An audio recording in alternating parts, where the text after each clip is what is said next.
안녕하십니까? 법무법인 유한린 AI 플랫폼 테크놀로지 그룹의 구태현 변호사입니다. 오늘은 디지털 헬스케어 팀의 김민지 변호사와 함께 보건복지부가 추진하는 복지 AI에 대해서 이야기를 나눠보겠습니다. 안녕하세요, 김 변호사님. 안녕하세요. 네, 오늘 어떤 꼭지를 가져오셨나요?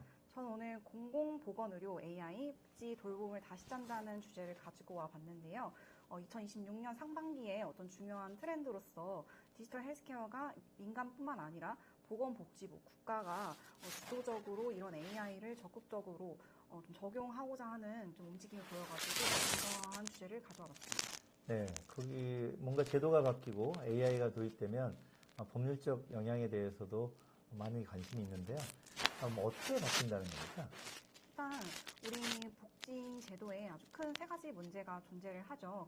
고령화가 가속화됨에 따라서 어떤 만성 질환들을 관리하는 시스템이 부재한다는 점이 일단 첫 번째 문제인데요. 네. 이에 따라서 1인 가구들, 고령화된 1인 가구들이 돌봄 체계를 좀 적정하게 받지 못하고 좀 위기 상황을 혼자서 좀 대응해야 되는 문제점도 존재를 합니다. 그리고 필수 의료 인력들이 지방인 공백이 좀 많아지고 있기 때문에 이런 지방 의료 체계들도 점차 붕괴되는 모습을 보이고 있는데요. 이러한 세 가지 국가 난제를 해결을 하기 위해서 정부가 AI를 활용을 해서 디지털 헬스케어를 국가 인프라로 적극적으로 활용하고 있는 모습을 보이고 있습니다. 네, 지금 말씀하신 고령화, 1인 가구, 지방 의료의 필수 인력 부재 이런 것들은 정말 민간에서 해결하기 어려운 것들이네요. 네, 돈도 많이 들고 일단 기본적으로 전 국민이 국가 건강보험에 들어가 있기 때문에 의료비에 많이 지출을 하는 것들 자체가 좀 어려운 것 같습니다. 그래서 네네. 정부가 주도적으로 이런 것들을 좀 해결하려는 움직임을 보이고 있는 것 같고요. 네, 마침 AI 전략위원회가 이번 정부에 도입이 돼서 공공 AX, 공공 분야의 AI 변환에 대해서 많이 이야기를 하고 있는데 아마도 디지털 헬스케어 차원에서도 이러한 3대 국가 난제를 정부가 해결하려는 것이 아닌가 싶습니다. 네, 그러면 구체적인 내용은 어떻습니까? 일단 구체적으로 보건복지부가 세 가지 과제를 지금 진행을 하고 있는데요. 첫 번째로는 그 보건복지부 내부에 복지 돌봄 혁신 추진단을 발족을 해서 혁신 계획을 발표를 했습니다. 네. 국민건강보험공단이나 지자체에 흩어져 있는 복지 빅데이터를 한 대로 모아서 AI를 적용을 시켜서 복지 행정 AI 에이전트를 도입을 하는 것인데요. 현장 공무원들이 복지 자격 심사를 한다거나 반복 업무를 좀 많이 하는데 이런 업무들을 자동화할 수 있다는 점이 가장 큰 특징이고 또 정보 접근성 저하로 수급 자격을 놓치는 위기 가구들을 선제적으로 발굴을 해서 복지 혜택을 누리게 할 수 있다는 것입니다.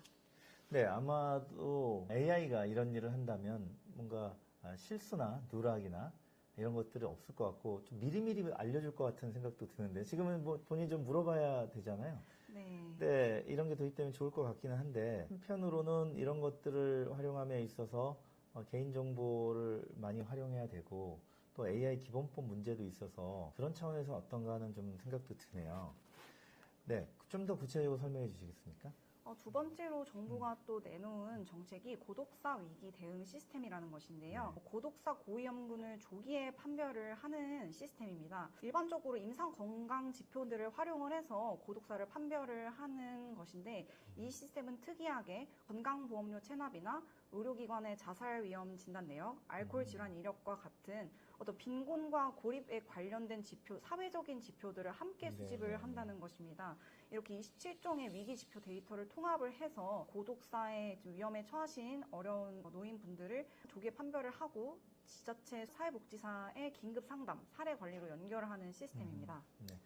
어떻게 보면은 이제는 국가가 이런 홀로 된 분들, 홀로 된 노인들의 안녕까지 걱정해주는 이런 시대가 된 것 같습니다. 그래서 사회적으로 너무나 필요해 보이는데 보면 이 시스템이 2월 27일 날 이미 개통했다고요? 네, 이미 개통을 했고요. AI 기술과 융합을 해가지고 시작을 한 게 처음이기 때문에 네. 굉장히 좀 혁신적인 제도가 아닐까 합니다. 이건 좀 전 세계적으로도 아마 선례가 없지 않나 하는 그런 생각도 드는데 굉장히 흥미있습니다. 또 다른 내용이 있네요. 일단은 보건복지부가 이제 근로생태계 또한 직장 환경을 건강 친화적으로 조성을 하기 위해서 여러 가지 제도를 도입을 하고 있는데 그 중에 하나로서 건강 친화 기업 인증 제도라는 것이 있습니다. 네네. 이것은 2022년 제도 도입을 해서 현재까지 93개사가 인증을 유지를 하고 네. 있는데요. 건강 친화적인 기업 환경을 조성하는 모범 기업들에게 상을 주는 일종의 제도라고 보면 되시겠습니다. 네, 생각보다 좀 많지는 않네요. 93개사면. 네. 우리나라에 수만 개의 기업이 있는 걸로 알고 있는데, 요거는 혜택이 있는 거겠죠? 뭐, 친화적이지 않다고 해서 불이익이 있는 건 아니고요. 불이익은 없고요. 네. 디지털 어플리케이션을 활용한 건강관리라던가 건강 친화적인 제도를 도입을 할 경우에 그런 우수 사례를 선발을 해서 상도 주고 이런 제도입니다. 네. 신세대 직장인들 워라밸 많이 따지면 이제는 워라가 아니라 워건벨이라고 할까요?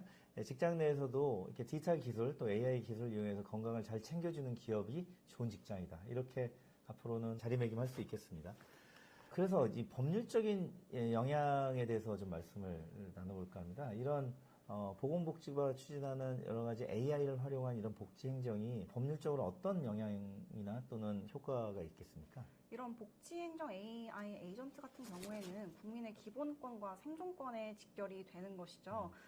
수급자 자격 심사나 위기에 좀 처해 있는 가구들을 탐지하는 것은 필수적인 공공 서비스의 접근성을 결정을 하는 것이기 때문에 AI 오류나 편향이 발생을 한다면 정말 치명적인 오류가 발생할 것으로 보입니다. 네. 그래서 적정하게 작동을 하는지 감시 감독이 좀 필요하고요. 오작동될 경우에는 인권 침해 문제가 발생할 수 있기 때문에 주의를 해야 될 것으로 보입니다. 네, 정부가 하는 일이지만 잘 해야 될 분야인 것 같습니다. 내가 수급 자격이 없는데 수급자로 선정되는 것도 좀 문제일 것 같고, 또 물론 수급 자격이 있는데도 누락이 된다든지 하면 문제일 것 같고, 또 성별이나 지역이나 인종에 의해서 혹시나 차별을 받게 된다면 굉장히 불쾌함을 넘어서 인권 침해가 되지 않겠습니까? 그래서 너무나 필요한 업무이고 미래 복지사회에서 당연히 가야 될 길이기는 한데, 우리나라는 이미 세계 최초로 AI 기본법이 시행돼 있고 또 고영향 AI 규제가 있기 때문에 그 분야에 있어서 문제가 없도록 잘 정부가 추진하면 좋겠고요. 한편 이에 의해서 영향을 받는 국민들도 뭐 AI라고 해서 기본권의 민감한 부분을 침해받으면서 혜택을 받을 수는 없기 때문에 우리 또 변호사들이 그런 부분을 잘 살펴봐 드리면서 이 업무가 적절하게 진행되도록 좀 도와드리는 것이 필요하겠네요. 네, 맞습니다. 네, 김 변호사님도 이 분야 공부를 많이 하고 계십니까? 네, 저는 약사 출신이어가지고 평소에 약사로 근무를 하면서 이런 환경들 좀 많이 접해본 것 같고 이러한 문제점, 국가 3대 난제들이 AI를 통해서 극복이 된다면 뭐 또 약사로서도 또 의미 있는 일인 것 같습니다. 네, 오늘 말씀 감사합니다. 다음에 또 좋은 소식 부탁드리겠습니다. 감사합니다. 네, 이상으로 마치겠습니다. 감사합니다.